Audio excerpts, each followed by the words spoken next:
اے میرے قید خانے کے رفیقو، تم میں سے ایک جو پہلا خواب بیان کرنے والا ہے وہ تو اپنے آقا کو شراب پلایا کرے گا، اور جو دوسرا ہے وہ سولی دیا جائے گا، اور پرندے اس کا سر نوچ کھائیں گے۔ جو بات تم مجھ سے پوچھتے تھے وہ فیصل ہو چکی ہے، اور ان دونوں میں سے جس کی نسبت یوسف نے خیال کیا کہ وہ رہائی پا جائے گا، اس سے کہا کہ اپنے آقا سے میرا ذکر بھی کر دینا۔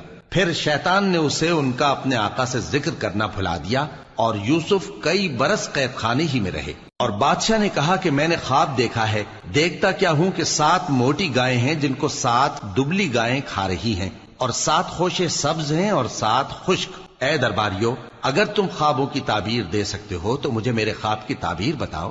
انہوں نے کہا، یہ خواب تو پریشان خیالی سے ہیں، اور ہمیں ایسے خوابوں کی تعبیر نہیں آتی۔ اور وہ شخص جو دونوں قیدیوں میں سے رہائی پا گیا تھا اور جسے مدت کے بعد وہ بات یاد آ گئی، بول اٹھا کہ میں آپ کو اس کی تعبیر لا بتاتا ہوں، مجھے قید خانے جانے کی اجازت دیجیے۔